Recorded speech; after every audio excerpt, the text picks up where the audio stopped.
नमस्कार दोस्तों, सब्सक्राइब करें हमारे चैनल को और बेल आइकन को प्रेस करके ऑल पर क्लिक करें। आज हम आपको सुनाने जा रहे हैं एक पौराणिक कथा, सावन के पावन सोमवार की कथा। तो चलिए शुरू करते हैं। इस साल सावन मास में पहला सोमवार व्रत 18 जुलाई 2022 को पड़ रहा है। इस साल 4 सावन सोमवार के व्रत पड़ेंगे। मान्यता है कि भगवान भोलेनाथ की विधि विधान से पूजा के साथ ही सोमवार व्रत की कथा पढ़ना बहुत जरूरी होता है, अन्यथा पूजा का संपूर्ण फल प्राप्त नहीं हो पाता। तो आइए जानते हैं भगवान भोलेनाथ को प्रसन्न करने और मनोकामना पूर्ति के लिए सावन सोमवार व्रत कथा। पौराणिक कथा के अनुसार एक बार किसी शहर में एक साहूकार था जिसके घर में किसी भी चीज़ की कोई कमी नहीं थी। केवल वह और उसकी पत्नी इस बात से दुखी थे कि उनकी कोई संतान नहीं थी। संतान प्राप्ति की इच्छा से वह हर सोमवार को भगवान शिव और माता पार्वती की पूजा किया करते थे। साहूकार की पूजा से खुश होकर माता पार्वती ने भगवान भोलेनाथ से उसे पुत्र प्राप्ति का वरदान देने का आग्रह किया, परंतु भोलेनाथ ने कहा कि इनकी भाग्य में संतान सुख नहीं है। लेकिन माता पार्वती के बार बार आग्रह करने पर भगवान शिव वरदान देने को तैयार तो हो गए, परंतु उन्होंने कहा कि इनके जो भी संतान होगी वह अल्पायु होगी।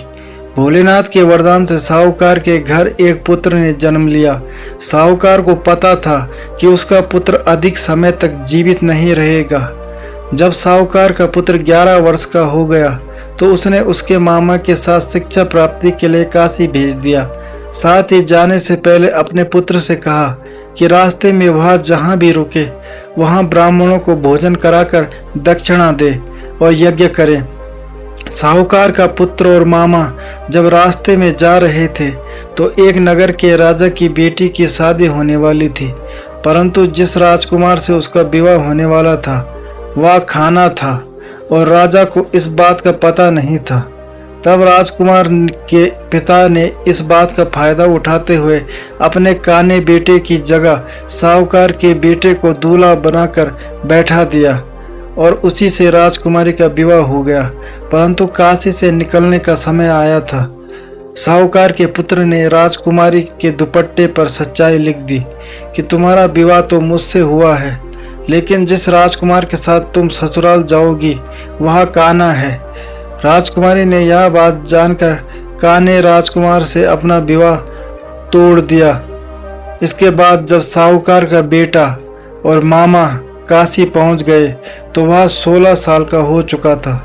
16 साल का होते ही उसकी तबीयत बिगड़ने लगी तथा कुछ दिनों बाद मृत्यु भी हो गई। इस बात से दुखी हुआ मामा रोने लगा। इसी दौरान भगवान शिव और माता पार्वती वहां से गुजर रहे थे। तब शिवजी ने मृतक बच्चे को देखकर कहा कि यह तो उसी साहूकार का बेटा है।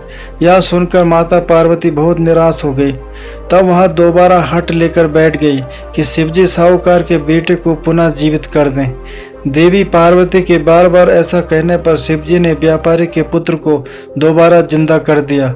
अपनी भिक्षा पूर्ण करने के बाद जब वह मामा के साथ दोबारा अपने शहर जा रहा था तो रास्ते में उसी जगह रुका जहां पर उसका विवाह राजकुमारी से कर दिया गया था। तब राजा ने साहूकार के पुत्र को पहचान कर और खूब सारा धन देकर अपनी राजकुमारी के साथ उसे विदा कर दिया। जब साहूकार को यह बात पता चली तो वह खुशी से फूला नहीं समारा।